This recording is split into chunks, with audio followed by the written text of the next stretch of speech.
put that thing on it. Oh, what is it? It's for burns victims. It's like a second skin. Right. It's like done on Saturday. Yeah. Put that on. It looks manky, so it will look terrible. Keep it on for 4 days and you peel it off and it's done. You put cream on it because it was dry. Yeah. That got infected, so. Mm. And that when I had that done after I went to see a band in America, I went in the bath afterwards, like a twat. And it took ages to heal. When it scabbed up, I put loads of cream on because I was panicking. And the whole thing came off, the whole top layer. God. They hurt, don't they, then? Do you reckon they hurt? Yeah. People say don't hurt. Ribs there, I've got one of the ribs. Oh, what's that like? It's just my lads. Did it pop it hurt? Oh, every 10 seconds I had to stop. Did you? Yeah. Well, I'd been out. I went to see my mate in Cheltenham, and I said no drinking because we're going to have a drink and watch the boxing. Yeah. Obviously you do, don't you? Yeah. So it's 4 o'clock in the morning. I was like, oh no, in 4 hours I'm on a tattoo. It's such a bad idea. Yeah. So we did that anyway, and I don't do it because I'm like, don't say anything. It's proper caning. I don't say anything, never say anything. But I was like hungover, sweating cobs, and what is a sheet, and yeah, proper, and it there, that bit there, man, it proper kills. Yeah. You never get used to it, do you? Nah, I don't think you do. Anyone says don't hurt is a liar. Yeah. That's my opinion. Yeah. I've been listening to interviews. I'll start it in a bit, mate. They say don't never start with how you're doing. Yeah. Is that right? Have you heard that before? No. Neither have I. Never start with how you're doing. Yeah. Someone said that to me. Also, don't talk too much. So like you do most of the talking. That's all right. Yeah, no problem, mate. Cool. Well, we'll start it now anyway. Right. So how you doing? I'm all right. Yeah, I'm good. I've first time out of football for 32 years. Never been out of it, from playing and then going straight into coaching. And I've got to be honest, at the moment I'm loving the time at home. How long I'll be able to cope with it, I don't know. At the moment I'm fine. I've got loads of things going on, some new coaching clinics and stuff like that, and a bit of after dinner speaking, so time's still taken up. And then I've discovered walking, which is keeping me fit, and I'm doing that. I'm doing about 40-50 miles a week walking, which I love, just getting the earphones in and off you go and think about stuff, and yeah, great. I'm fine at the moment, yeah. Cool. There's a lot of nice areas around here, isn't there, to do your little walks and stuff like that. Yeah. I didn't realise Matlock Way.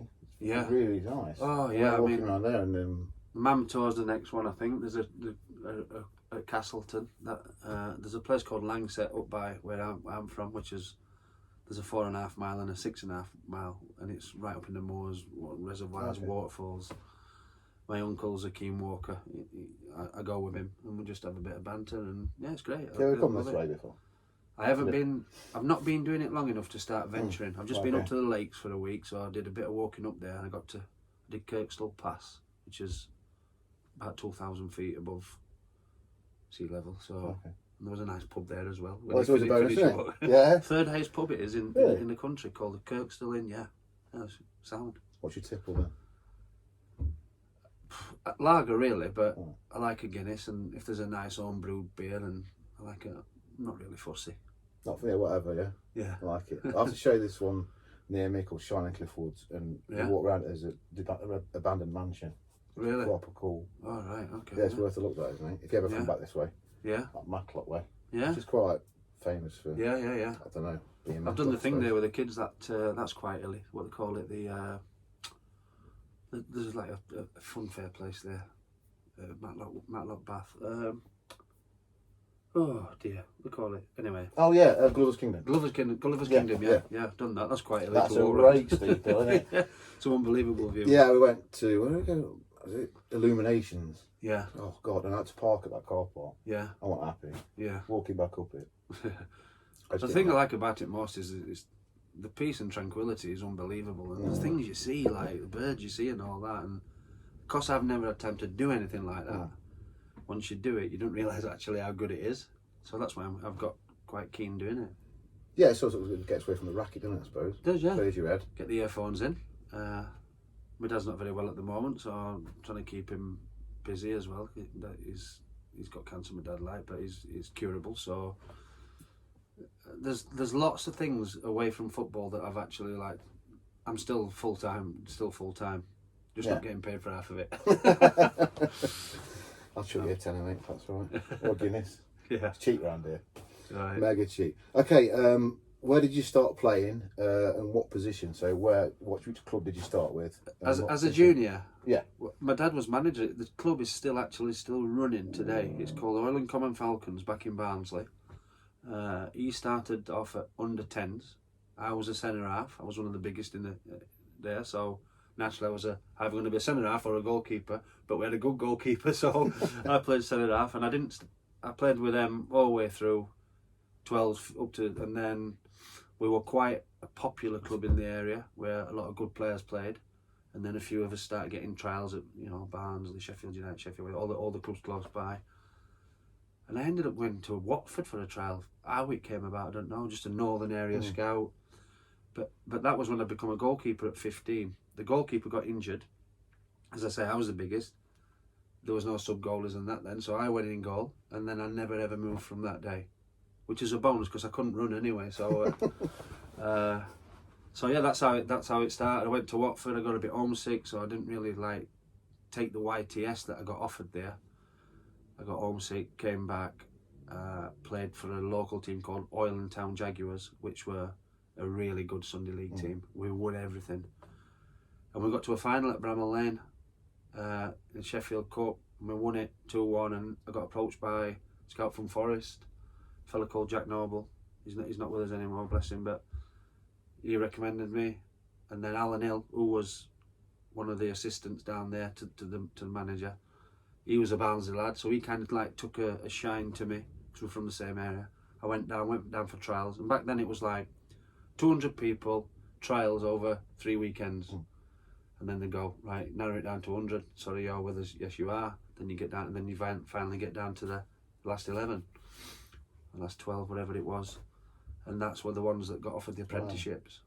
Wow. Has anyone who also played for Forest got that? Lee Glover, Steve Chettle, Phil Starbuck.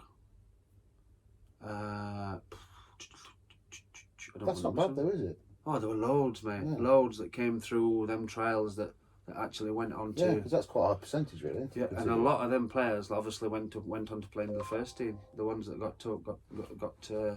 Oh yeah, Chettle played. How many games for Forest? Quite a few. 400. Glover. I think Chet's the third highest ever appearances. I think something like that. Yeah. I am researching that because that goes well unnoticed, doesn't it? About Steve Chettle, how many games he played for Forest. Yeah. He started at Gary right Charles, back, didn't he? Gary Charles was another one. Although Gary was a bit younger than me. I don't want to miss anybody. Starbuck, what happened to him? He went off on his travels, and then he ended up being manager, I think, Nuneaton or something like that. And then I don't think he's involved in the game now. I don't know. You lose contact. I've never been one of them that keeps massively in contact. But social media kind of brings you back together a little bit because it's nice to talk. I still talk to Alan Rogers and Woney. I come across him quite a bit. And where's he at? Was it Burnley? Wasn't he? He's assistant manager at Burnley now. Still there? Yeah. He was a good player for us. So yeah, he was a good player. I think he was kind of better than what people thought. It's always they say how much would it be worth nowadays? Yeah. Do you know what I mean? Well, it'd be a lot of players. Worth a fortune. Yeah. Wouldn't they? It's a fortune. I always think Steve Hodge. Hodgie. He was a bit older than me. Yeah, but as in if you said how much was someone worth, how much would Hodgie be worth? Exactly. You could go on forever, couldn't you? Yeah, you could. You could. Particularly that era, I think. Well, maybe because it might be a bit rose tinted, but I always think, I wonder what they'd be worth. Yeah. Quite interesting. That's quite a few though from that team to be able to play, because all them names you mentioned then played for Forest, didn't they? Yeah. I mean, Starbuck not as much, but he was on the bench, wasn't he? Terry Wilson, remember him? Terry Wilson came through all them as well, and a good player, Terry Wilson. Did he start in midfield and went back to centre half, or was he always centre half? It was midfield and then went back to centre half. Yeah. And then you got your Stonies, Scott Gemmels, all them. Yeah. You all come through that. That system. That system. Is there anyone that didn't get through? Do you know of the goalkeepers that you were with? That would have gone on and played elsewhere? Yeah. I can't remember. I honestly can't remember. Not that I can recall. Right. Okay. No. It's interesting when some players get dropped from clubs and then go on to do really well done much bigger things. My dad's local Sunday team that we started off with, we recruited a goalkeeper from Rotherham, and his name was Paul Eald. Right. I don't know whether you remember him, and he went on to play Sheffield United. Not loads of games, but and then a bit lower down. Mm-hmm. He was the one that got injured, and I went in. So that's funny how weird how we both went on to play pro. It's a bit of a common theme. I spoke to obviously a few of the goalkeepers, and that's happened a few times where someone's got injured and someone's gone in. Yeah. So I always think like, I don't think anyone wants to be a goalkeeper to start off with, but I've been proven wrong. But I still think. I think you're right. Everyone wants to score goals or defend, but I think centre half is. It'd be nice to get it a bit more popular and people and kids wanting to do it. You know what I mean. So. I think it is now, though. To be honest, it's getting there. With the coaching schools and stuff. Say what Steve does under the bar. He's quite busy, and what Adam does with his AC1 stuff. Yeah. It's good. It's impressive. It is. I think kids are getting more into it. Yeah, definitely. Because he was just when I was young, definitely. Fat kid in goal. Yeah. Chuck him in. Yeah. But I wasn't fat as a kid. I was quite thin. Yeah. And that's played. I've always thought centre half as a position. I was always fat. Well, I was too overweight. I had a right battle with my weight, like through. I was yo-yo. I was. Was it? Because I think I blame genetics. I think so. Yeah, definitely, definitely genetics. Yeah. Some are natural, and but we didn't like back then. We didn't have like specialised fitness training for goalkeepers. You just got on with it, And then I never had a goalkeeping coach till 93-94 season when Seamus McDonough came in to Forest. That was we got relegated 92-93. It was the year we went back up. Yeah. That was under Frank Clark, wasn't it? That was Frank Clark, yeah. Yeah. So you got a goalkeeper coaching, or was it just the way that things were naturally going? It was getting that way. Goalkeeping coaches were becoming contractable people of a football club, Yeah. So do you remember pre-goalkeeper coaching? Did you just turn up and do what they did? Yeah, me and Steve Sutton used to go off in the corner, volley a few balls at each other, and then we'd be called over to get involved in whatever was going on with the outfield players. Wow. A lot of the time we played outfield. So you did whatever you liked then? You basically just played outfield, but like you'd take it seriously and you'd work hard, like up and down and stuff like that. But it was very much up and down. Come on, work hard, up down, and but you only had each other to bounce off. So you both become successful coaches, aren't you? Yeah, Steve Smith as well, hasn't he? And Seegers as well. He went on to coach at Tottenham and that, and Paul Crichton. He's in America now, coaching in the leagues over there. Yeah. So you've gone by the way of like teaching yourself in that respect. Then to a certain extent, yeah. It's really interesting, mate. Yeah. Okay. We've covered reason to play in goal because someone got injured. Yeah. Did you show no interest whatsoever then before that? No. Really? No, I was the biggest, so get in. Well, you took to it. You thought, I enjoyed it. I enjoyed it, yeah, I enjoyed it. Got kicked in the head a couple of times. I thought, this might toughen me up a little bit as well. So that, yeah. Oh, wow. Okay, then we're going to your favourite goalkeeper or your idol. But it might be quite tricky because you were 15 when you started playing. Yeah, no, I mean... But you can still got him, I suppose. I like Peter Schmeichel. I played against him. I see a picture on the wall of him there. Yeah, and I've done a bit of stuff with Peter and his son Casper. And I looked up to him. He was obviously unorthodox, but so effective. And when we did the coaching schools with his son and that, he was like, "This is the way it should be done." And Casper's going, "No, Dad. This is the way it is now. It's not like then. You're a dinosaur and all that is going." But obviously, he's not. But I never, cause I played outfield and I more or less got into the professional game as an apprentice pretty quickly. My idols were like Alan Clark, centre forward at Leeds, and that them type of players were about Norman Hunter and all that. My dad used to take me to watch Leeds because they were the best team in the area with the better players at the time. So they were the ones that I thought, and we didn't have television as well. We did, but it was like a match of the day on Saturday night. That was it, wasn't it? So whereas now there's that much exposure, and that's why there are more idols. And I love the way our goalkeeping's developed now, and obviously with the back pass rule, I thought was horrendous when they took it out, and a lot of keepers suffered from it because they couldn't deal with it. Yeah, Jim Laytons and people like that. Yeah. They weren't natural with the feet. I was alright. I'd played outfield, so I was always comfortable with the ball at my feet. So that worked to my advantage.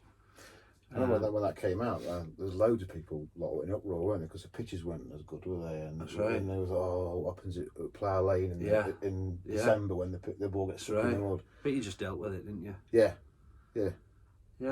Yes, but being good with your feet, that would have helped them, wouldn't it? Like, without realising. Well, all that outfield playing and training and all that benefited when that rule came in. It actually benefited because we'd done that much outfield playing with the team. When you started, I can't remember when the rule came in when you couldn't pick it up. When you couldn't pick it up and roll it out. I mean, you should be able to roll it and pick. That was way probably. And I watched the FA Cup final. I've watched that back a few times in '91, and I was picking the ball up. I think it was Premier League? Definitely Premier League when it started, and it might have been a season or two into it. It might have been the first season. I'm not sure, but it was like early '90s anyway. Yeah. I have to check that one out. I didn't agree with it, but then actually it's the best thing they've done. It's quickened the game up so much. Huge! And I mean, now at Liverpool used to drive me insane. Like the really good Liverpool side. Yeah. They had Hansen and Lawrence in the centre half. They go 1-0 away, and that's all they'd do.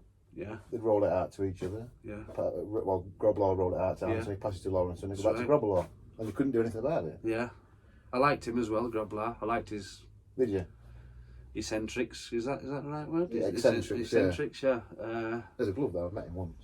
Have you? I did that Help for Heroes thing last year. Oh, right. I've done a dinner with him in down south. We bounced off each other on stage and it was great. I bet that was fun, wasn't it? Because he's quite a funny chap, isn't he? Oh, he is. Yeah. Good banter and that, yeah. He's got some stories to tell you about his sort of time growing up in Zimbabwe. Yeah, them was the stories he tells on the circuit and that, and it's like, yeah. Definitely want to shake his hand afterwards, don't you? Not getting wrong side of him. Yeah. Great goalkeeper, though, wasn't he? I used to love watching Grobler. Oh, yeah. I used to love watching him, and particularly, I mean, I'd never used to like Liverpool just because they were good.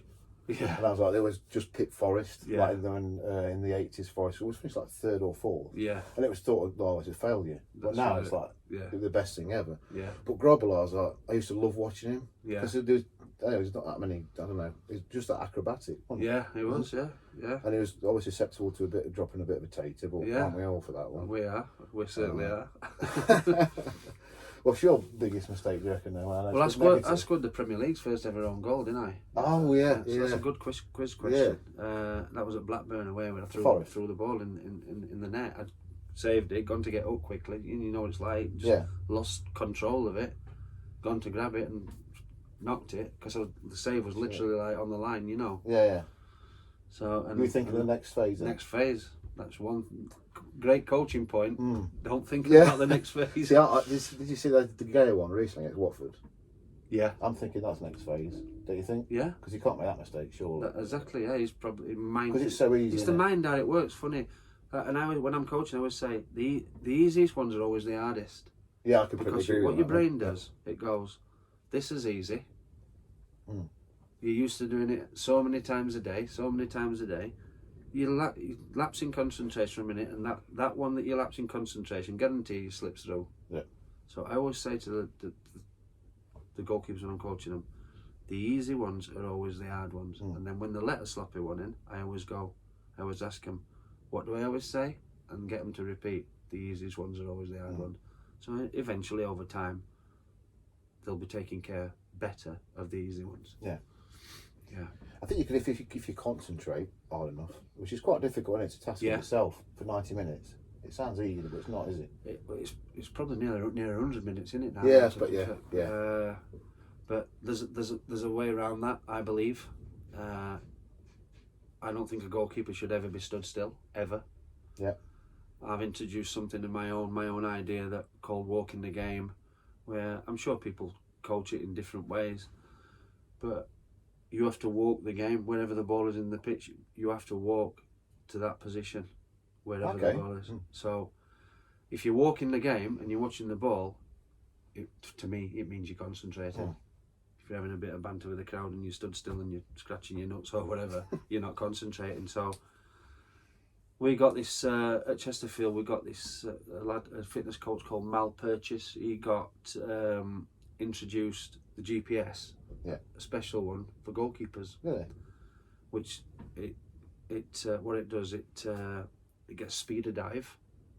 It tells you how many dives to the left, how many dives to the right, how quickly you get up, and it also on your bag, it calculates your movements. So on average, Tommy Lee, our goalkeeper, was covering about 4,300.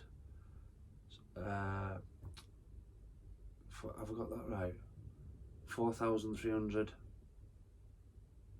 No, 4.3 kilometres in a game. As a goalkeeper?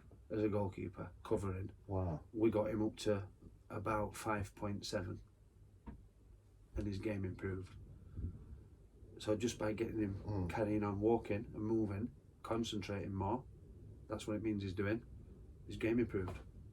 Yeah, that makes sense. I've never ever heard of that. Yeah. Never. Have you heard of that yourself, or did you invent that? We spoke about it, and when we got this thing, I sat down with Tommy, and I said, "What can we do?" I said, "I think you stand still too much in the game. Why not walk? Carry on walking wherever the ball is. Walk if it's keeps you occupied. Okay. Yeah, it's really good that." And then I said to him, "Start commentating. So if the ball goes out for a corner, talk to yourself. Right, there's a corner. It's coming in. Nah, right, I'm in the right position. Yeah. You're concentrating." I really like that. I remember watching my first Forest game was I think against Sturm Graz, so it would have been Van Brooklyn. I never saw him, but it was good, wasn't he? Oh, great, mate! Yeah, and it was freezing. It was a midweek UEFA Cup, and he was doing like things all the time, always moving. Sutton used to do it as well, did he not? He used to do like probably wouldn't have known he was. Yeah, probably wouldn't known he was, but that's what. And it's it not wasn't only the one side to side and jogging and Yeah. stretching and all that. I mean, like. No, I think yours makes sense because you're actually doing something productive. Yeah, You're sort of following the shape of the game, and you might see something that you full-back or your centre half hasn't seen. So I think that's a really good way. I've never heard of that. Yeah, you should patent it, mate. Yeah, it's like it's trying to think of things that can improve your goalkeeper that you're coaching, and you've got to be constantly thinking. Whether they can take it onto the pitch with them is another thing, you know. Yeah. But if you both, like we used to sit down every week, how do you think it's gone this week? Are you prepared for the game? How can we get the best out of you today in the game? And for me, I'm not just saying it was as much down to him as what me helping him was. For me, it was how we never played higher, I never know. And it was probably because it was just, he wasn't very big. He was about 6 foot. Yeah. But he was quality. Which should make a difference nowadays at that level, top level. At the end of the season, we sat down, we got promoted, we won the league, we sat down and I said, right, how many points do you think that you've actually gained us this year? So it might be fingertip save in the 93rd minute or... I says, I don't know. He says, that's what we're there for, to make saves. No, but I've studied it and you've gained 16 points for the team. Minimum. And that's me being a little bit harsh. That's 5 games. Yeah. 5 and a bit games that you've won the team. So that's got you promoted. Next year you got to do it again. You got to make it 17, and that's how you get better. Yeah, I've always said that. I think a keeper is probably not so much now. Has been massively overlooked as a position to, especially Schmeichel, winning titles for United. Without a shadow of a doubt. And now, I mean, Alanson's great at Liverpool. Edison was great at City. I just always think it just gets overlooked, and it's a bit annoying as a keeper, isn't it? When you, I think these days now they're paying a lot of money for goalkeepers, which is good to see. Because the people are starting to realise how important the position actually is. So, how do we start off our team? Jurgen Klopp. How do we start off our team? We've got to have the best goalkeeper in the world. We have to, or in the top 2 or 3 in the world. What's he going to cost? 70 million. We're going to have to go and get him. You know. So I'm pleased that there's transfer fees for goalkeepers now are going through the roof. Yeah. Because it just shows how much we are actually needed. Without a shadow of doubt, especially nowadays. But I've always thought it. Yeah. And it's always bugged me, particularly because it was my position, I suppose. But you think, the wages might be less than a striker. But the responsibility, and if you've got a good one at the back, it's like what Clough said at the spine of the side. Yeah, that's right. You go down the spine of it. If you've got a dodgy keeper, your centre halves would become a little bit jittery. That's right. And they're putting balls out of play they'd usually turn and come back to the keeper with. Yeah. the same with it increases their performance. Yeah. Which then in turn increases your midfield. You think, oh, I've got my centre half behind me. And as a goalkeeper as well, effect, isn't it? you kind of like. Well, I always did. You're much better with two settled centre backs that you get to know how they play as well. Right? If they keep swapping, it affects the brain, and you're like, well, he's not so good at that, but he's good at that, and really, you just want to know. Yeah. You know. You don't have to answer this one, but who was the best centre half you played with? Pairing, well, I would probably say Des and Chet. Chet was so underrated. He was, wasn't he? He was so steady. Never gets mentioned, does he? In like these. He top was just whatever. missed a 7 out of 10 every week, guaranteed. Great left foot, good in the air. Not the quickest, but good positionally. Knew what Des was good at, so I knew what if there was one over the top that Des would be there to sweep round. But two left footers, is that right? Des was left foot, wasn't he? No. Was it not? He was. You couldn't tell with Des, really. You couldn't really tell. If you asked him, he'd say both. Right. I always thought he was left footed. Yeah. He scored his goal with his left foot, didn't he? Yeah. He's the only one. Yeah. Past Sutty. Yeah, it was, wasn't it? Against Luton. Yeah. Oh, okay. That's Yeah. two. I mean, I played with Southgate and Pallister a bit at Middlesbrough, although I didn't play that much. I played with them two. Who was at Fulham? Alan Goma and Zat Knight. But I would probably Chettle and They two? Yeah. Wow. Des. So I think we actually played with the Forest with Cooper, wouldn't they? Colin Cooper, good. Again, Coops and Chets were good when Desi went. I can't think who else played centre half. Colin Foster. Yeah. Signed from Orient. He was a good player. Big unit, wasn't he? About 6'6". It was great because we didn't have to come for crosses. He was there. Had them all away. Yeah. Oh, is it that? I remember that game against Arsenal when we won in the quarter final. Sutton played in that, and Foster. There was a special camera on him for some reason. I don't know why. Right. When they scored his celebration, but he was massive, wasn't he? Massive. He was only there for about a season and a bit, wasn't he? At Forest. He weren't there long. No, he weren't there long. What happened to that one? Did he just? I don't know. I don't know what happened to him. Fozzie. Don't know. Great lad. Because it's strange in them days. Because if you got a signing, it was big news, wasn't it? Yeah. Like when Chapman came in, it was big news at Forest, and then they nearly got dropped, and they ended up scoring. I think it may have been when you played your second game. Newcastle away. Yeah. Chapman scored that. Yeah. We won 1-0 at Newcastle. He was on the verge of getting dropped, and I can't remember who it was, what team it was, where he just scored to keep his place. It might have been the season before. Right. But yeah, he came for 300 grand, if I remember. Like, there were big signings, so like Foster just to vanish off the face of the earth. Yeah. And he was decent, wasn't he? He was a good player. Really good player. For such a big bloke, he was good with the ball at his feet and everything. He just fitted into the criteria. Yeah. Yeah. Cool. Right, mate. Biggest influence on your career? My dad, really, and Alan Hill. Alan Hill was the one that really, really pushed me once I got to Forest. But like my dad was the type of bloke like I didn't want to go to Watford for a trial. Right. He went, "You're going. Really? You're going. You ain't not giving this opportunity. What are you going to do?" I said, "I'll go and work on the market with you." My dad was a market trader. Could earn some good money with him. You'd be YTS, wouldn't you, then, do you? YTS, £27.50 That's a what week. my first job was on a building site, £27.50. Yeah. Cycle to work. Well, you could get that on the market in half a day. Yeah, you bet you could, yeah.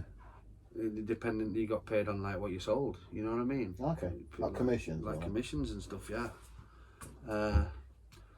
So yeah, I was like, "I'm not going down to Watford. I like being at home." He went, "You're going." He says, I'll drive you down there now if I have to," because we were getting picked up, you see, by some of the scouts that were taking us down. Anyway, I got down there, had 3 months, and I said, I can't. I kid Dad, like I'm living with somebody who I don't really want to live with, and you know when you're young. Yeah, I don't know. And you've always been an home bird. I can understand why some struggle. I couldn't have done it. I don't think. Yeah. I think I'd. No, definitely couldn't have done it. I went away for a week once. Not as if I was like a mummy's boy or anything. I just didn't like it. Yeah. I just didn't like being away and. But then obviously Nottingham, less than an hour. So yeah. But do you in digs at Forest then? I was in digs, but you can get home on the train in an hour. Yeah, psychologically, it's there, so it's there, isn't it? Yeah. You can be there straight away. But And it was all just done properly for us. There were 10 of us living in these digs, and Tom and Olive, the old couple that had done it for years, they looked after you, they cooked your meals, did your washing. At 5 o'clock every night, you were allowed 5-minute slot. You were allowed a phone call home. It was a pay thing in the okay. So, all right, how's it going? Yeah, no mobiles, like. Yeah, yeah. So it makes you wonder how you went on without the mobile. Just a bit, mate. Yeah. But that's how it was. And then you had good coaches, and then obviously the best manager in the world to look after you. So That must have been nice, mate. it was great. So Well, if you can talk real about family that. feel to it. Yeah. To get did when you got your debut, Yeah. we'll talk about it in a bit. So I went to that game. I want to sort of talk you through what I saw of it as well, Yeah. and what happened to you. Did you have an inkling about that, or did they know in the house? Did they ever sort of talk to you about it, or was it just like Tom you and Olive knew. the people who were looking after us, right? Yeah. So they knew, but they weren't allowed to tell me. Right. Because like the idea behind it was not to let me know. What had happened is Sutty had gone down with a serious virus during that day. Right. Hans Seegers was away out on loan at Wimbledon. Yeah. Paul Crichton, I think he was injured or what, and Darren Hayes, and anyway, there was basically just me left. Yeah.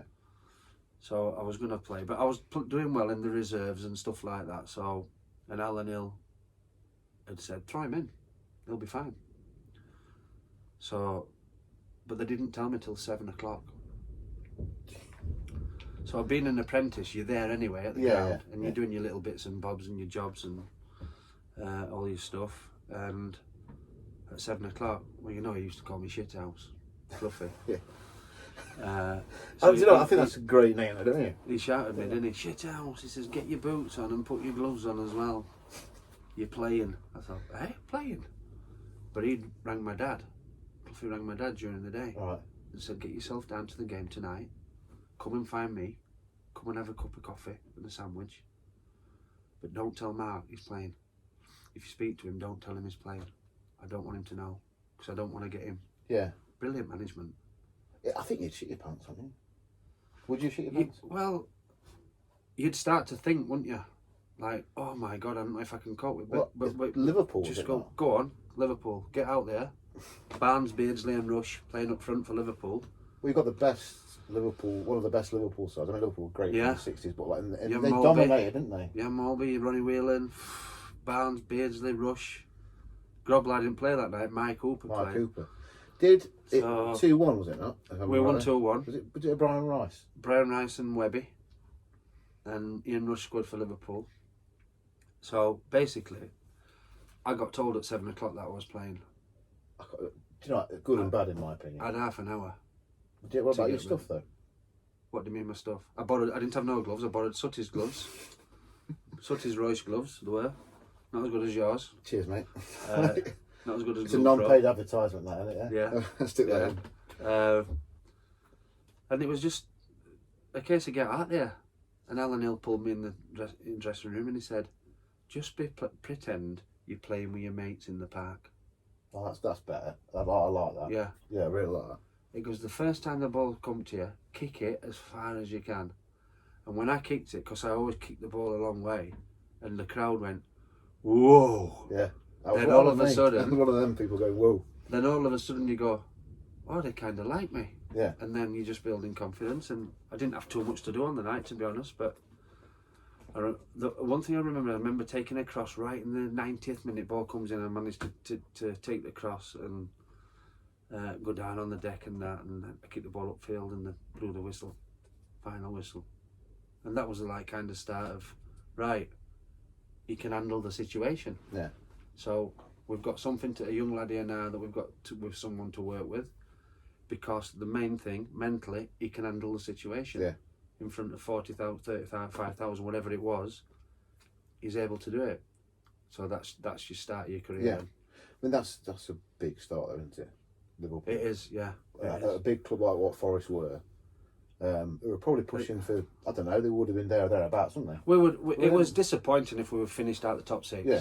So there's always a chance, wasn't they, of you could win it if you got certain things right. But Liverpool were that good, weren't they? They were. I mean, if you beat Liverpool, it was big news, wasn't it? Yeah. Because I do remember the that closest game. we got was when Frank Clark was manager when I was there. The closest we got was.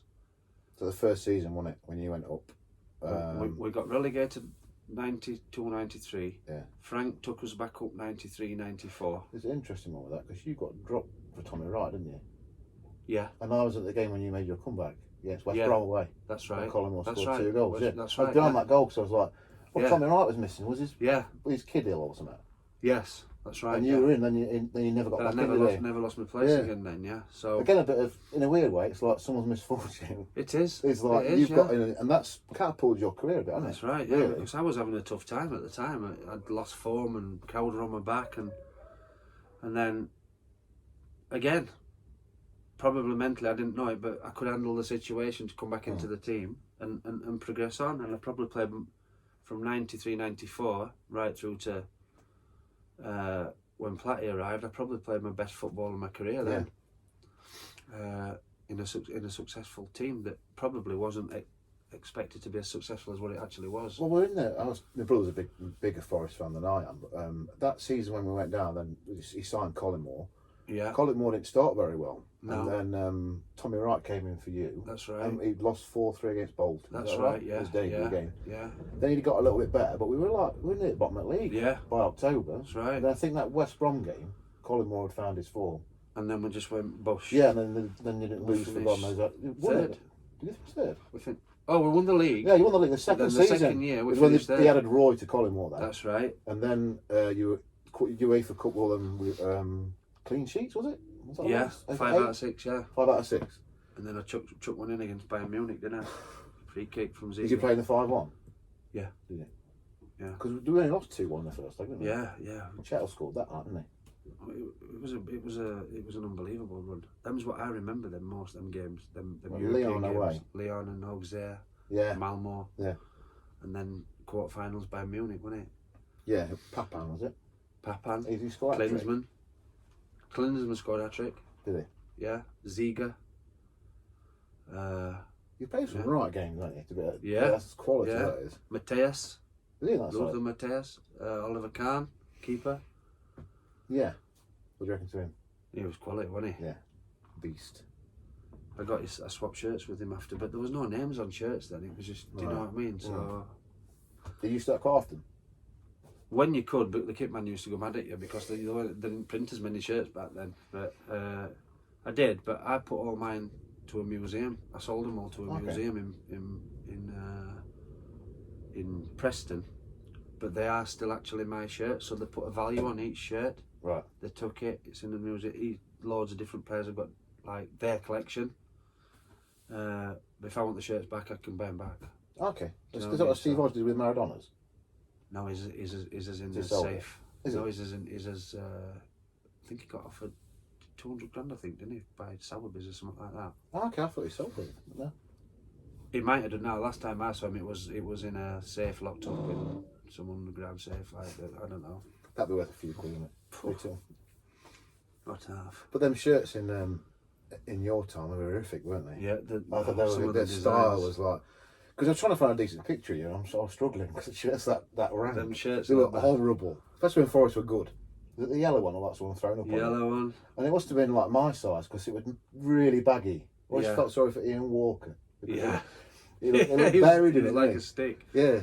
It's all right for Southall, like, but Yeah. I think they made it specifically for now. It's like, yeah, I miss the Southall. If you didn't use a shirt in your size, everyone else is going to wear it. My My favourite one was this one. I'll show it you. My favourite one of yours was the green one in the cup final, Right. 91. Cup final. Yeah, I love that one. This one is my favourite. There's a shot. Food. This one is, let's have a look. Football. There. I like that one. Oh yeah, that's the promotion one, isn't it? And then the first season in Prem. I'm sure that. Yeah, show that on me. That one. That's a nice kit. Yeah. Isn't Okay. it? Yeah. The Was headband. that was the first day of the season? No, this was a few games in because that headband, I've got that on because I did cut my head open at Southend first game of the season. That one. That one. And that was a couple of games after, where they the cut had healed a little bit. But yeah. Looking the McEnroe, mate. Yeah. I remember that one. That was because that was the first season in the what is now the Championship. Yeah. They scored after about 10 seconds. That's right. You got injured in that, didn't you? Yeah. Yeah. Did you think though? I think it might be in your book. I might be wrong. But you said you're not coming off, even though you were a bit concussed. Yeah. Because you didn't want. If you had a win that Wright was coming or something. Is that right? No, it was Andy Marriott was number 2 to me then. Right. At the time. There was talk of Tommy coming, I think, at the time. And I thought, if I come off here, that could be me done. And the physio said, "You got to come off, you're concussed." I said, "I ain't coming off." Whereas now the mate you come off. Yeah, you did come off, won't you? But I carried on, and did we draw 2-2 that game?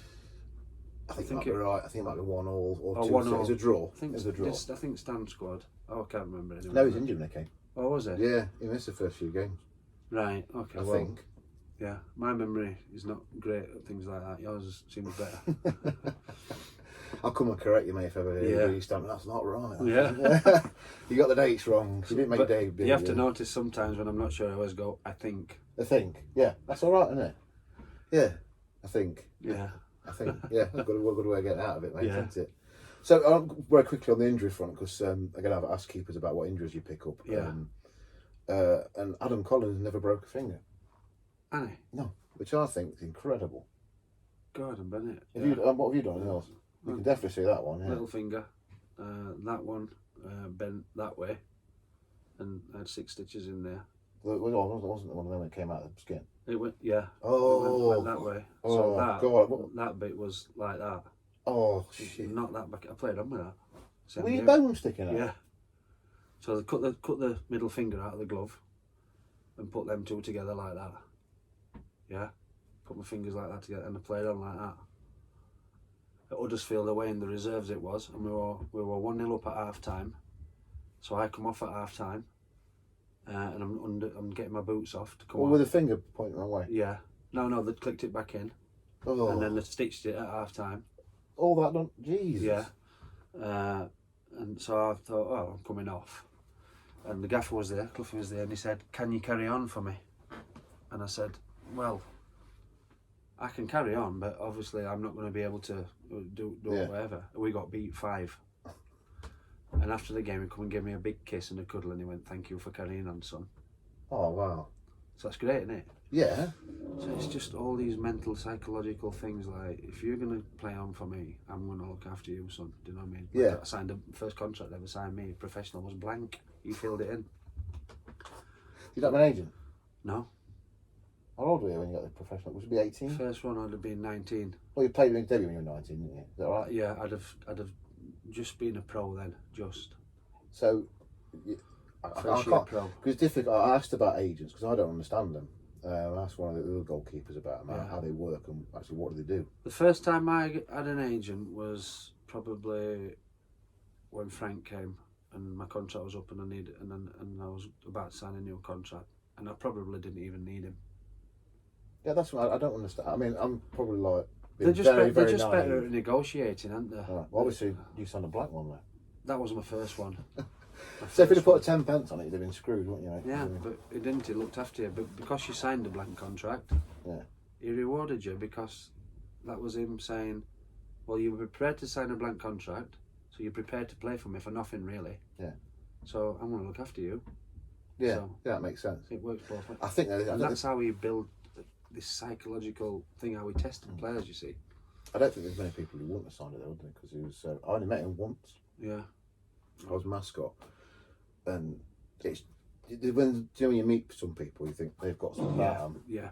And I knew that even at 11 years old. Well, he hasn't. When I met him, he was like, just aura about yeah, it, isn't there? I was absolutely empty myself. But it was like, so he said to me, "How are you doing, young man?" Yeah. And that was enough. Like, I thought, wow. Yeah. You know, when you're a kid, you're a little bit impressionable. You get a little bit. Yeah, that's right. But there is something about him, aren't they? Yeah. You'll know that more than most people, I suppose. Yeah, I loved him. Loved him. He was great. You must have, obviously you do the circuit, don't you? So you can't do too many stories. No. So I'm not going to ask you to do that. But you can tell me later what's your favourite. Have you got a favourite? You don't have to do it here, mate, because obviously. There's that many. There's that many, like, you know what I mean? Like, first time I met him, I was playing for Forest Colts on a Saturday. And it had become known that I was signing for the club, and he came to the game, and I think he'd come to watch me. And after the game, he pulled me. If you'd like to play football for me, I suggest you get your hair cut, son. So that was my first introduction to him. So what do? They got your hair cut. You go and get your hair cut, don't you? I had long curly hair, and when he'd gone in 1993, I grew it back curly and long. Yeah, that's it. How did you get away with that one, boy? Yeah. You'd have gone, hadn't he? He'd gone. The thing is, though, But I was. who did he sign? Was it Wilkinson? And told him to get a. He told everyone to get haircuts, didn't he? He won't sign someone because he won't like that. Was it? I can't remember who it was. He didn't like. Rosario? He didn't mind beards, nice beards like yours, but he didn't like stubble because he thinks it looks scruffy. Oh, right. So if he looked at me now, Would he have you? and I walked in, he'd just send me home. Because you're going against the rules. The rules are you come into work clean shaven, you come into work to work. You come looking scruffy, you train scruffy, and you play scruffy. Do you subscribe to that now? Or because you come these are the things that are stuck with me. Right, okay. So, like I'll say to people, have a shave, it looks better. Yeah. When you walk in, stick your shoulders back like you own the building. Look smart, like. And he always, you weren't allowed to have your shirt out your shorts. You weren't allowed to play with your shirt out your shorts. Right, okay. You look at any Forest player. Yeah, you're right there. Not one player had his shirt out, not tucked in his shorts. I'm trying to rack in my brain now, see if anyone did. You would never see it. They didn't, do they? And if you did, if it came out accidentally through a tackler and all that, and you were running around and you didn't realise, he'd shout on, "Tuck your shirt in! Tuck your shirt in!" You know what I mean? Yeah. What about socks? Is he a picky? Pulled up. Got to be exactly. Got to be pulled up. He do his nutting now, hasn't he? Yeah, but with the boots and everything. You won't. Well, they were all black boots then. Yeah, I'm saying, but that would not be a thing, would it? No. No. Won't like it, no. Well, imagine it wouldn't, would you? No. I'm trying to think of someone who the first Forest player with a shirt out. Then that could be a quiz question. Yeah. Well, I wouldn't know. See, I don't know. I always used to, it was quite a thing in the 80s. It was only Brian Robson, I think, and Waddle. Yeah. And Hoddle. Yeah. I can't really think of many more that did have the shirts out. Molby because he was that big. You'll probably find a lot if you like proper searched it. Frank Worthington. Yeah. Yeah, you might be right actually. Yeah. I might because I watched Forest a lot and no one did. No. Without even realising that. That's right. Yeah, you're right. Yeah, I'm really struggling. I really want to sort of go. No, he did, but no. Yeah. All facial hair or long hair. Yeah. There was Paul Wilkinson who had a moustache. Well, you said that's fine. Yeah. He had longish hair, didn't he? He had longish How did he hair, get away but with it that? was longer than. It was probably on. That was probably on the brink because it was quite smart. Right. It was longish but smart. Yeah, yeah. Do you know right, what I'm saying? Yeah. So I understand that. Yeah. I'm really. he would have kept telling him to get his hair cut. Would he? Yeah. Hair's getting a bit long, son. Just drop little hints into you. Cheers, mate. I appreciate that. No, I think that's great though. I do. I like the fact that there's a discipline. Bit of, yeah. But then again, as you say, like doing what he did for you, coming up to you, and then you playing on with your finger hanging off. Yeah. I think that shows a load of commitment from your side as well. But having the power to, because would anyone else actually do that? Would you have said no? Do you think, or do you think you'd have been that daft to go on? I'm going to do it. Because I got told to play it on once, and I was in agony. Yeah. And I did it, and afterwards I went mental at them because it's like you made me play on. What it is, if a shot's coming towards it, the natural thing your brain tells you is to go like that. Yeah. So really, and I ended up going like that. Anyway, 5 went past. The news got to theirs. Always broke his finger. Just shoot. Yeah. So, but he weren't bothered about the result. He was bothered that I'd played on. Yeah, your commitment. So. What else you done then? That sounds horrific, mate. So they were the only 2 fingers. What was that one? Obviously thumbs. That one. That one was just a dive, and you know when you catch the guard and it puts it that way. I can't remember when, but that little fingers are not a problem. Mm. You just strap them like that. It hurts, doesn't it? But that do you sort of subscribe to? Because when I go on these goalkeeping forums, people say, "Oh, look what I've done to my hand," and they go, "Oh, just snap it back in and go." Yeah. See, I would never recommend that personally, unless you're playing at your level when you've got the physio to do it for you. Yeah. I could never, because if I did that with some of these I don't think I'd have done more damage. I'd have done more damage. Yeah. So if someone else can do it for me, then maybe that's fine.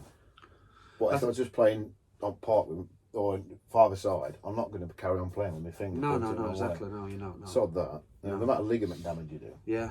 And you probably arthritis, isn't it, as you get older? Yeah, I mean, that's my fist. It's not bad now, but like that one. Mm. And it still hurts a bit, Yeah. like, but what other than the head one? Two back injuries, two back operations, one in 90, under Dave Bassett it was. I missed a full season with a back op. What is that? L5S1. I'd got sciatica down the leg and it was a bulging disc touching the nerve. Right, okay. So I went in and shaved the disc. I had a year out with that because the medical terms then weren't as good. And then I went to Oldham. I was 36 playing at Oldham, and I had another. So I had L4, L5 disc, and then L5 S1 disc, both the same thing, bulging disc touching the nerve. And the one at Oldham, I was back playing in 16 weeks. Wow. Is that wise or not? It was probably a little bit early. And I did it because the team was struggling and they wanted me back in, kinda. I should have probably waited a bit longer, but I weren't far off. But just the technology and the operations had got that much better over a period of time. I had a lot of hamstring trouble at Fulham. That's why when I went to Fulham, I've seen one of the questions: who's the best you've worked with? Oh, you want to look, have you? Yeah, So we do yeah. that. Yeah, go for it, mate. Yeah. And it was Edwin van der Sar. And one of the reasons I went to Fulham is because Chris Coleman was manager. I was at Middlesbrough, I wasn't playing. I got in the team, kept 11 clean sheets in 24 games, and Steve McLaren left me out and put Mark Swartzen back in. Opportunity came to go to Birmingham. Steve Bruce tried to sign me at Birmingham, and Middlesbrough messed me about. So they put a fee of 500,000, and then they found out Birmingham was interested, and they put it to 750. So they went for Mike Taylor at Fulham. Oh man. Yeah. And then Chris Coleman rang me. He said, "Well, why don't you come here?" I goes, "Because I want to play." Yeah. And Edwin's there. He goes, "Listen, Edwin ain't going to be here long, mate. He's going to be off to one of the big clubs." He said, "Give him my word. As soon as he goes, you're in." So I went. And financially, it was really good to move to Fulham as well. So. Did you always move? Always moved. Right, okay. Because some don't do that. I mean, a couple of kids that we do, they travel. Most I've travelled is an hour. And that was at the end of my career, going to Oldham when I've got a family and I'm settled and all that. Yeah. Always moved. Massive believer in it. At Forest, you weren't allowed to live further than 25 miles from the ground in your contract. Really? Yeah. I remember So David Curry. David Curry, yeah. Didn't Cloughie say to him, "Have you built an house yet?" Have you bought an house in the Nottingham area yet? And do you know why he got rid of him? Because he couldn't. As a centre forward, the rules were get hold of the ball. Was rule number one. Number two, pass it to someone that can play. Number three, get in the box. Yeah. Score me a diving header, preferably get cut while you're doing it. Really? So David Curry was like a bit flicky. He used to flick the ball a lot. Yeah. Skills and all that, and he just didn't. How hard did he play? Did he? He played 4 games, I think. Yeah, I remember when we signed him, I was like, "This lad's the bee's knees," and it was a lot of money, if I remember. So he ended up. It was £1 million. Was it? And he ended up parking his car in the gaffer's car park, and Cloughie was just waiting for a thing to pounce, to get rid of him. And he questioned him on the training ground. He says, "Can I ask you a question, young man?" He said, "Yeah." He says, "Have you bought an house in the Nottingham area yet?" He says, "No." He says, "But I'm looking." He went, "Well, I'll just stop you there." He goes, "Don't fucking bother." Really? You have to bleep that. So I'll bleep him. Yeah. I'm thinking, I'm sorry, that was it. It was I don't know all your stories. Following week, really? He was gone. Because I must have done that with Fash New as well. Fash. I got told that story about Fash that wanted rid of him, so he said, "Norwich have come back in for you." They signed him from Norwich. Yes, he did, on that volley, wasn't it? And he said, "Well, I think apparently he went away, so I had a word with God, and God thinks I should stay in and fight for my place," Fash said. And Cloughie said, "Well, fortunately, there's only one God in Nottingham, and he thinks you should go back to Norwich." Really? Yeah. That's amazing. So, I'm giving you all my stories here, by the way. Sorry, mate, I'll take some out, don't worry. No, you're alright. Don't worry about yeah. it. Podcasts have got them all anyway. I've only heard the first one. The second one on Patreon, isn't it? Yeah. I need to get on that, actually. Yeah. Give him a bit of a plug. Yeah. So Edwin as well. Well, sorry, I'm going on about that one now, yeah. Edwin was the best. He was unbelievable. Really? He was brilliant. His pure size of him and his agility and nice fella, nice guy. Really? And, yeah.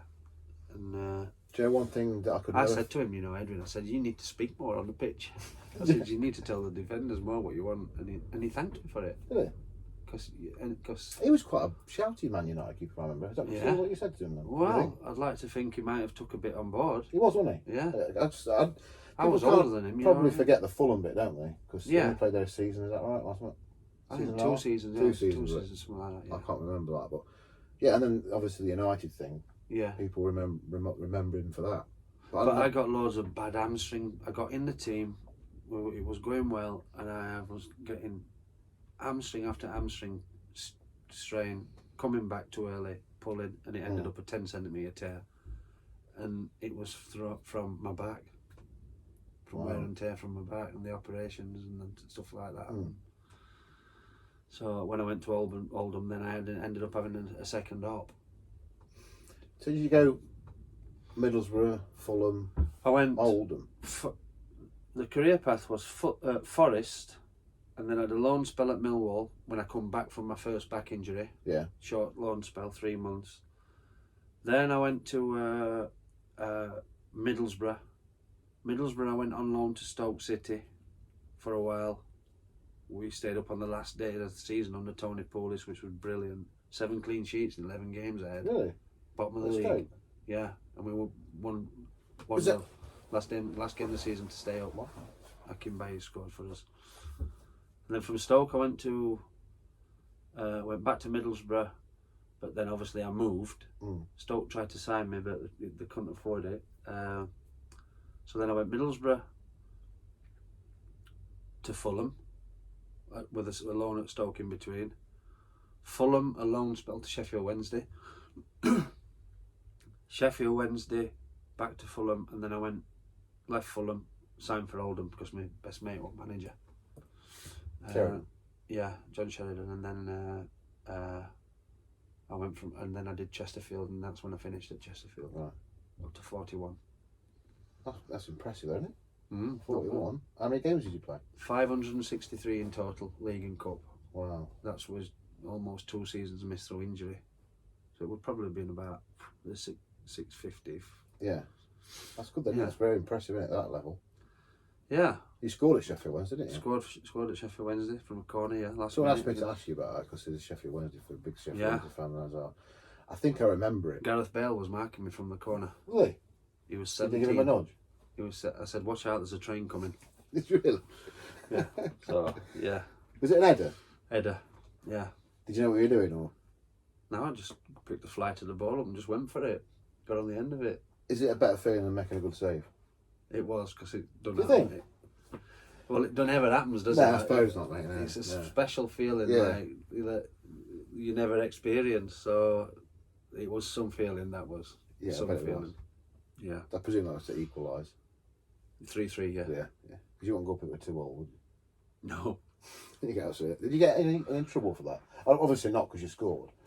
But did you take it? Did you? The manager, Brian Laws was manager. Oh, of course he was. He didn't want me to go up. But Billy Mercer, the goalkeeping coach, was going, get yourself in. So, what did you think? I just ignored Laws. I ignored him when I played with him, so. Yeah. Oh, wow. So the coach would have got the grief, wouldn't he? Not you. If you'd gone up and they'd have gone around the pitch and scored. Probably. But it was last minute, we were 3-2 well, down it makes anyway. no sense, does it? You might as well go, don't you? Yeah. Do you say that to your keepers? Yeah, Do you say just go? If they want to go. If you've got a feeling that you might get on the end of it, go and do it. I agree with that. Go off your own instincts. I'd do it. I'd definitely do it. Because you say a bit of glory enough if you score. That's right. I'd hang around box though, because I'm great at heading. So I don't pick up the volleys and the missed pieces. I won't be. No, my head is crap. All right, mate. Best save you've ever made? Best save. It's a tough question, isn't it? Because there's over a career, there's loads, but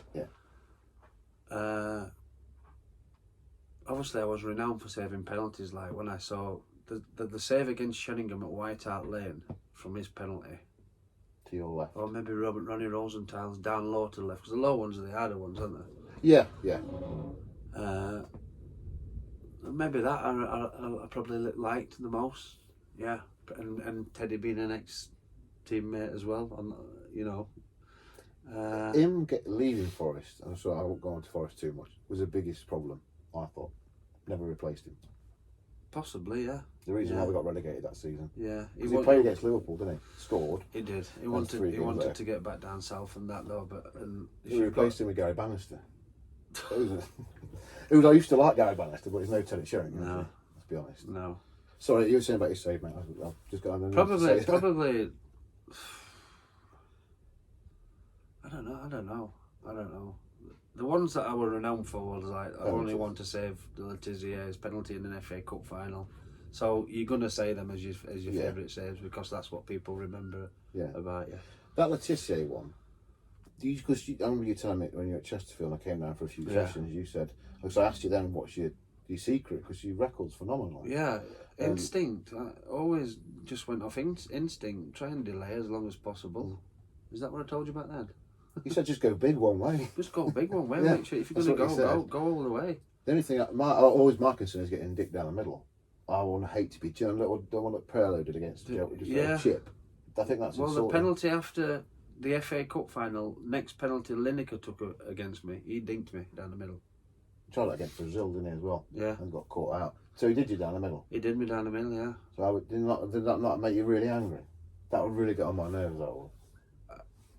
People say, well, why don't you stand up and go? You can't. It's too late. It's past you. You have to go one way from me, like, you know what I mean? You've got to go. I try and stand up, but even the standard that I play in now, it's like I can't get there. You can't. I can't get there. You've got to get. And I'm annoyed with myself because if I'd have known if I'd have gone, I'd have saved it. Yeah. So I'm trying to imagine my bets, but I think you got to go. You got to make your mind up. I would always fake to go one way and go the other. Yeah, I remember that you did that sort of shuffle, didn't you? So as they're approaching the ball, they might see you going. You know what I mean? Yeah. So a bit of instinct and a bit of trickery as well. Remember Paul Cooper? Yeah, he was good on pens, wasn't he? Ipswich, yeah. I think he saved 50 in his career. Did he? Yeah, that's a lot, isn't it? Bloody hell. I'm sure it might be percentage. Yeah. Your percentage must be high though. 50 in the top league, 57%, 14 penalties, saved 8. So you're more likely to save than you're conceding. So this is my theory with England, right? If you're an England goalkeeper coach, would you take a specialist penalty saver out of your 3 goals, or would you take the 3 best keepers? It's a good question. It's one I've never thought about. Holland did it, didn't they? Yeah, brought him on. You think about the amount of times we lost on penalties. I know Pickford played well in the World Cup, but I think someone like, it sounds a bit of it against a Forest drop, but he's really good on penalties. Carl Darla. Right. So he's never getting an England squad, is he? No. But he's great on pens. No, so we'll forget that one because he's not getting in there now. You're not putting him in? He's not getting in the England squad. No, he's not. Yeah, but that's what I'm saying. Would you pick someone for if it goes to penalty so you can make a substitution, you mean? Oh, right. That's what I'm thinking. It's a good point. Yeah, I want to start with Carl Darla in World Cup, don't get me wrong. But I'm saying would you bring him on? Well, it's a good point. If you've got a knacker doing it, it's like goal scorers. It's like Aguero. Why does he score many goals? Because the ball finds him in the box. Yeah. And it's like goalkeepers. The ball finds you. Yeah. And you become a believer of saving them because you know if you believe I'm going to save this, it gives you a better chance mentally. Like, you know, I used to believe I was going to save them. Like, you know, I'm like, oh, I can't wait for this. I said to them, I can't wait for this. I'm the best at saving these. No, try and get in the head and that. Yeah. So. There's that self-confidence in it, because I've not been massively confident on penalties. I've saved a few, but I won't have the balls to do that, I don't think. You've got nothing to lose, have you, really? No. Because if they score everyone, you go, got to get above them, haven't you? You've got to try and get in there. That's a phenomenal. That must be a Premiership record. Have you tried looking at that? Oh. Yeah, the Guardian rang me and said they'd researched it and said, I don't think it's Premier League because some of them were First Division. Before the Premier League started. Top flight, it definitely is. So when you see come up on Sky, they're like, that's Premier League records. Do you know what I mean? Right, yeah. So that's crap, isn't it? I don't get mentioned too often about it, but top flight, I think Guardian researched it, 14 penalties, I saved 8 in the top flight. That's a record. 57%, yeah. It's got to be, isn't it? That's what they told me anyway. it's going to be in it. I reckon. You can't. And no one will beat that. Can you remember the Letitia penalty? Yeah, yeah. Was that a great save? No. It was like went in the corner, which obviously he scored for. Yeah. If he took 48, he scored 47. It's probably. It might have been the worst one he took. I don't know, but he used to find the corners, didn't he? Yeah. That one, I just went to my right hand side. It weren't quite in the corner, and I actually parried it back out to him.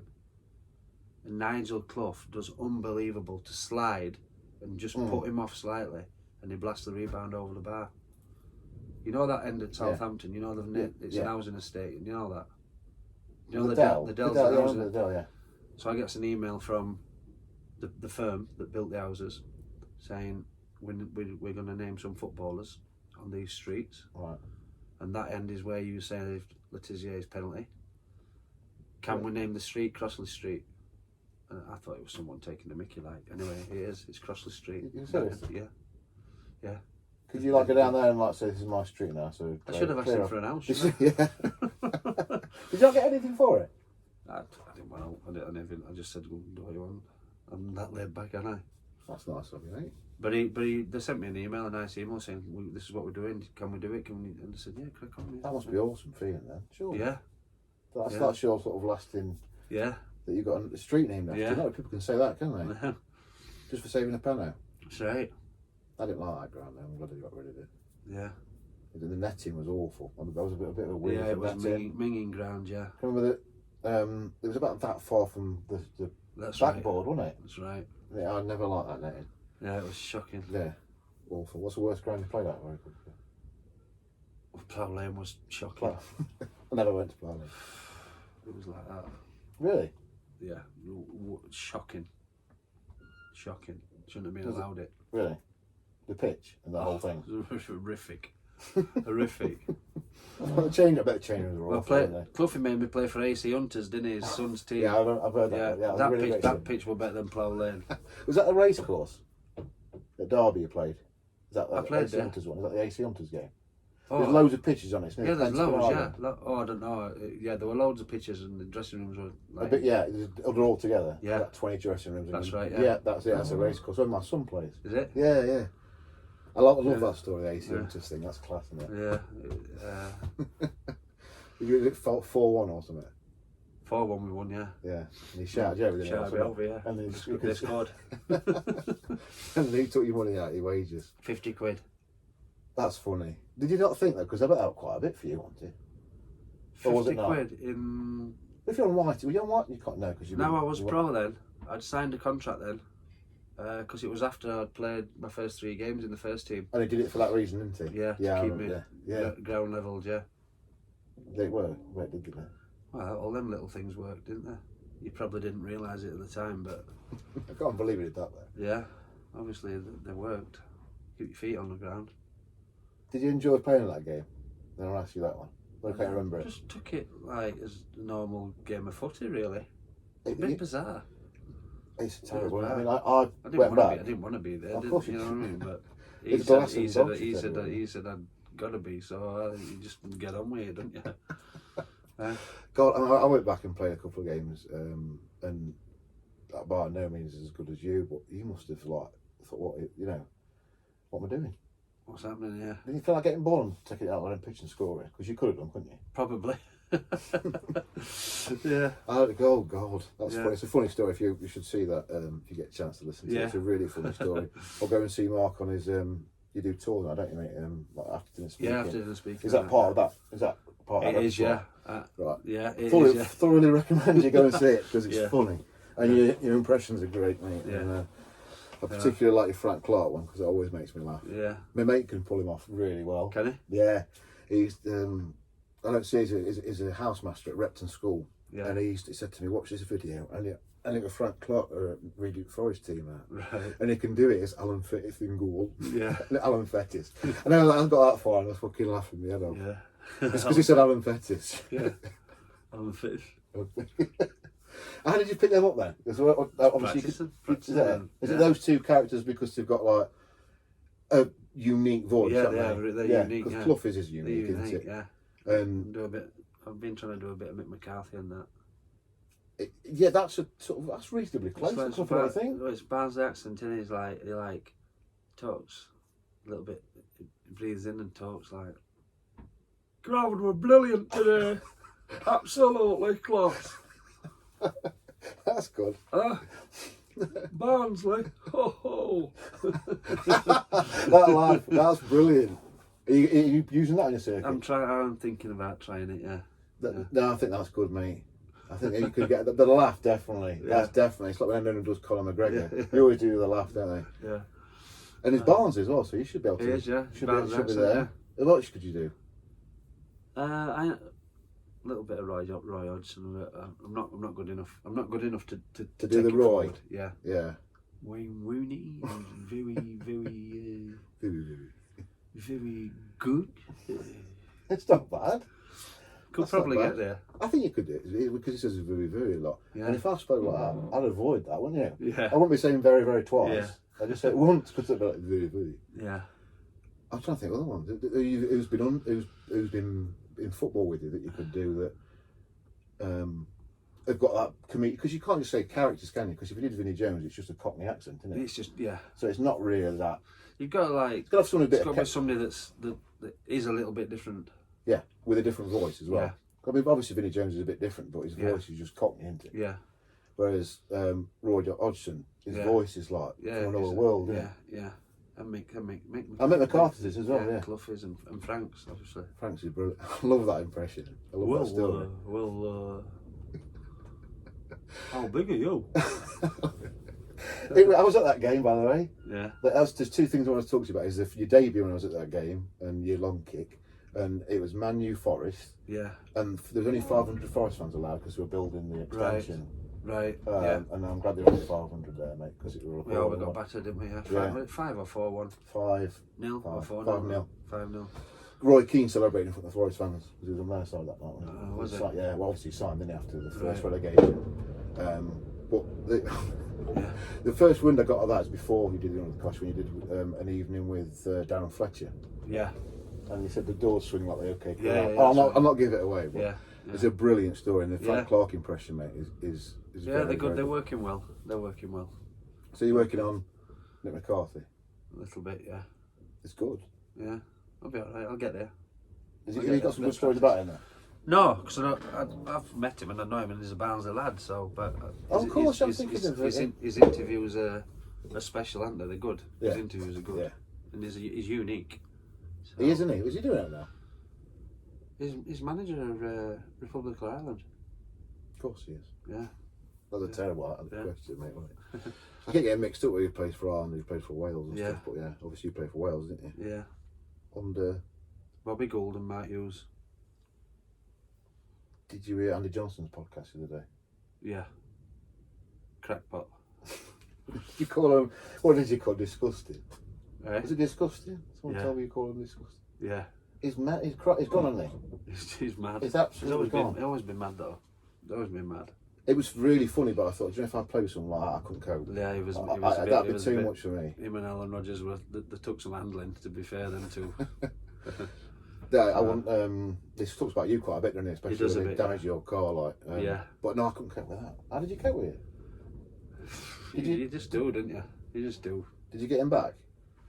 I can't remember. I probably would have done something on me somehow. Yeah. Okay, we've done that. Best keep you trained with. You've done that one. We're nearly on the end now. We've got 3 more. I'm about to freeze to death anyway. So. You're cold. It's cold, isn't it? I told you it's cold in the dungeon. I did warn you, didn't I? Are you alright? I'm alright. No, I'm alright. I'm alright. Right, we're nearly done now, mate, so you can go and get warm up. Yeah. And, I've got that meeting about your balls. Oh, yeah. That's another podcast, mate. Have we got enough time? Yeah, we'll finish it off. Alright, Southall or Schmeichel? Schmeichel. Although, it's an hard one, because I worked with him at Wales and he's special.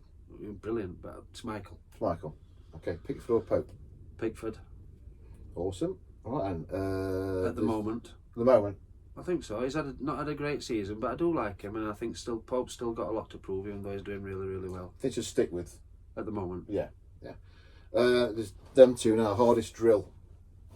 Hardest drill. Phew, running around that lake pre-season at what they call it, Woolton Park. Oh God, I saw him do that this year. Mate, we used to have to do that as keepers, and I've got to tell you, I weren't the best runner. No, I've got a drill that I do. It's a minute and a half, and I give the keepers a choice. They can either do 3:30 seconds, they can do 2:45 seconds, or they can do a minute and then a 30 seconds. Right. And basically, whatever part of the body I shout that has got to touch the floor, and they get back on their feet as quick as possible. Oh, that sounds a bit of fun, but knackered. It's funny but very, very tiring. It's one of them that makes you feel sick instantly. Yeah. Yeah. And I'm on, while they're doing it, I'm on them. I'm on the case. Get on your feet. Were you a good trainer? Yeah.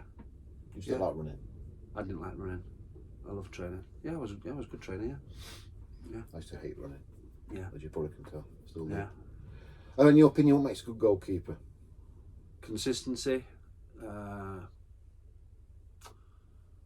All-round ability to make the game look as simple as possible. I agree with that one. I think the spectacular saves. I'd rather have a consistent, solid keeper, wouldn't you? Yeah. Than someone who could put in that top corner. David Seaman is a good example. Yeah. Probably the best example. Mm. They're so unflash. Cool, calm, collective. He could be a good one to do, you know. And obviously now the game's changed, so yeah, the ones with the ones you have to be good with your feet as well. So to play at the top level anyway. Yeah. Mm-hmm. Is that Allison? I suppose, and Edison. Mm. Are the best at that at the moment. Mm. Awesome. Right, there's a couple of questions that are outside of football, and you're not doing the FIFA challenge because you've forfeited that one, haven't you, mate? What's that? The FIFA challenge. You forfeited that. Forfeited that already, mate. I wouldn't know how to press a button. Alan Collin didn't. They didn't know what the buttons were. I destroyed it. Be a waste of time. Maybe I'll get a bit of practicing with my 8-year-old, and then next time I'll come and have a game with you. Yeah, well, the sequel when it's summertime, so you're not going to die of hypothermia. All right. So we don't want that, do we, pal? So your favourite? The death of Mark Crossley. End up doing time. Your favourite film? Of all time, Silence of the Lambs. Ah. That was my favourite. I loved it. I thought he was unbelievable in it, Hopkins. Wow. Yeah. Have you seen the others? I've seen it about. And also, I've got to say, because it was made where I live, was a kestrel for a knave. Kes. Oh, yeah. You've got to say that, haven't you? Brilliant. Yeah, you've got to say that. I probably know that film word for word, if I'm honest, all the way through. Really? I was hoping you'd say American Welfare in London, because the first bit of that is in Yorkshire. Is it? But it's filmed in Wales. But yeah, it's Yorkshire Moors. That's where the wolf is. Really? Yeah. You don't know that? Follow the path. Yeah. Is it follow the path? There's no stay on the path. Stay on the path. Stay off the moors. Beware the moonlights. Right. Silence of the Lambs. Yeah. Loved it. Wow. Have you seen all the other films though? Like Red Dragon, the prequel was Man on the Planet originally. And Yeah. then, It was just that one at the time. I remember being scared watching it, and I was like mesmerised by it. I can't even remember what year it was, but I did that with Adam Collin. Yeah, he beat me. Git. did he? Yeah, that's my education is in film. Is it? Yeah, I got Is a film it really? degree, yeah. Oh, He brilliant. beat me. Did he? Good. Because he was still coming out with, Shawshank was his favourite, which is a great film. It is, yeah. Science I think it was at 89 or something like that. Was it? Yeah, that's my guess. So you'd have been... I like The Godfathers and all that. I'm into all them. I've gone a bit mad on Netflix at the moment. I watch all the Do you like series and Netflix? all that. Yeah. Do you like that Don't with Cats? I hadn't watched that yet. That's good, isn't it? Yeah. I watched. I'll tell you what I'm really at the end of Ozark. I've enjoyed that. Yeah, I've started watching that, but I've not seen it yet. Jason Bateman. You. Stranger? I'm about to watch that. What's that, mate? I might start that tonight. Now we've mentioned it. Yeah. I gave the plot away, so don't watch. I did this with Leah Kellogg, who's Derby's goalkeeper, Derby Ladies goalie. Right. And we talked about Stranger, and I basically just gave the whole plot away. So Did you? yeah. Oh, So I apologise, but I'm not putting it out. I yet. won't watch it. So All right. I'll edit it. But favourite music? Are you a music fan? Oh, massive! Yeah, I love my music. Shed 7 are my favourite group because I know the lead singer quite well. Yeah. Rick Witter. Yes. Yeah. Stereophonics. I got to know Stuart Cable quite well, the drummer, before he died. Because playing for Wales, they used to come and watch us training that a few times. Okay. I love the Phonics. I like a lot of old stuff. Johnny Cash, Elvis Presley. I'm a massive fan. I like all kinds of music, but I listen to it daily. I like all different kinds of music. Do you Shed 7 they're doing festivals this year, aren't they? Yeah, they broke up, didn't they? And then they do a Shed December, so every 2 years in December they do a tour, which is always sold out. And they're doing a few more this year. They're doing a few open air ones, one in Halifax, and I get to all the gigs when I can. Yeah. Yeah. I used to. The first. They're one of the best live bands I've seen. Dolphin. Yeah. And then the B-side to Dolphin is my favourite song from them, and I can't really remember what it's called. What is it? It wasn't on the album either. The new album, Instant Pleasures, is brilliant. I won't read your lips. That's Dolphin, isn't it? Bully Boy, I like Bully Boy. I'll find it for in a bit. Right. Because it's doing my nutting, and that's a great song. That's my sort of semi-claim to fame is I saw them in Derby, and supporting them was Supergrass. Are they? So, yeah, this year when they first came out. Right, all right. That's when I'd been about 16. Brilliant. I saw Shed 7 and Supergrass got booed off. So are you into your music? Yeah, I play drums. Yeah. Yeah. Oh, good. I'll show you some. I like a bit of AC/DC and that, like. I've got a varied music taste, really. Oh, yeah, that's quite cool. You know, Shed 7. Yeah. Good lads. Do you play anything?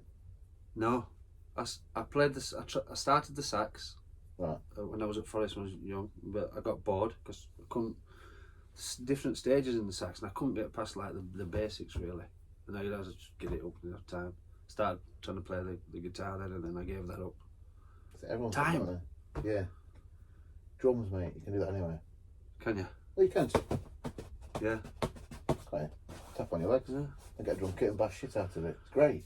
If I got a drum kit in my house, I've got an 8-year-old and a 2-year-old. Believe me, I am not even thinking about that. The drums. They'd love that, mate. My lad They would. I wouldn't. And the very last one, because I don't know, boxing. Boxing, Do you like boxing? I've seen you Love it, in the garage. Did you watch the fight Saturday? Yeah. What do you reckon? I thought it was excellent. Wasn't he? Yeah. I just don't think he didn't look like he trained right. He didn't look fit. No, I think you know when his ear, it looked like that had kept done him, didn't it? The injury, but I think he's great. I just love everything about him. He's like he don't care. He's like happy-go-lucky and does things, and he's had all these problems. I really do like him. It's very one-sided, wasn't it? He's a good boxer. Isn't he just? Isn't he? Yeah. I'd love to see the Joshua fight, because I don't know. I actually think doing? I'd try to go to that if I could, if it happens. They've got it in this country, surely. Old Trafford. Oh no! Do you know I've been to Old Trafford once, and that was the Frank Clark story. Yeah. But yeah, I've played at St James's with no one in there. Yeah, have you? Yeah. It's weird, I think, because half the ground looks like it's tiny, and the rest of it's enormous. Slope, yeah. Big slopes. Yeah. Scott Loach told me about that. I had my best ever game for Fulham. Best ever game. I remember that. 29 shots on target, and we beat them 4-1. We scored 4 attacking goals, and I got a 10 in the Sun the next day. Did you? Yeah. That doesn't happen very often. No. That was made a huge thing of on a match of the day, because they were saying this is the most one-sided 4-1 you'll ever see. That's right. Yeah, it was. Yeah. I remember you had a storm, didn't you? Yeah. It was hit him in the face, the backside, the chest. Patrick Clivert hit him in the face with the ball. That's when you know it's your day, isn't it? That's it. Yeah. Definitely. But it's like very, very quickly, because when you're in the zone, it doesn't happen every game, does it? No. But it's like nothing's going past you. That's right. It's hard to get that, isn't it? It is. Can you explain that anyway? It's a feeling, isn't it? It's a feeling you get, like you're not going to get beat today. It's weird. It's weird. Like, but it doesn't happen every time, does it? No, it doesn't. No. Sometimes you overthink it, and sometimes it's the same when things start going wrong. They tend to stay going wrong until you get that little bit of luck that puts you back on path. A lot of it is a bit. I mean, say if you make your debut and you spill a cross in the first cross, you're probably never playing again, are you? Possibly. And you have a decent game, possibly, and you keep a clean sheet at Newcastle, and so it's all about that early start to your career that you've performed. You've got to get it right, haven't you? Yeah. And you've got to get a bit of luck as well, haven't you? Yeah, everybody needs a little bit of luck along the way. Which a little bit. Life in general. Yeah, definitely. Yeah. But why did you get taken out of the Forest side then? Is it because you played for 80 Hunters and? No. Well, after no. Yeah, because you were doing well, weren't you? Yeah, but I was young. And Right. Sutty was an experienced keeper. And then the following season, I played 3 games that season. And then the following season, I played 15 games, getting nursed into the I'll team. get you. And then the year after that, I was ever present. Sutty went. And then I think they brought Andy Marriott and Fetz to play behind me. And then I hardly missed any. After that, until Tommy Wright came in, and then I'd been having a bad spell. And then got back in, and then 393 I played for Forest in 11 full professional seasons. Wow. So it's 35 in it ish a year average. Yeah. Wow. Yeah. Right, mate, I'll let you get going so you can get warm. No, it is. Thank you so much, No, mate. I you're really welcome. appreciate You're it, and I welcome. appreciate Yeah, you you're putting welcome. little snippets and stuff. If you want to do a quick one about do you want to know about your goalie thing that you're doing? Yeah, I've got some coaching clinics starting, but which I know that we're going to obviously trying to use your stuff, Glue Pro stuff as well, aren't we? So it's good. It's basically coaching coaches to become better coaches of a more grassroots type level, and it's through the government. It's certificated, and we're going to see how it goes. We're going to give it a go, and hopefully it'll take off. Cool. Yeah. I'll see you there, mate, won't I? Yeah. Should I bring the other stuff to sign now? Can you do some now? I'll do some. Yeah, cool. It's up to you. Well, hey, Yeah. as long as you keep yourself warm.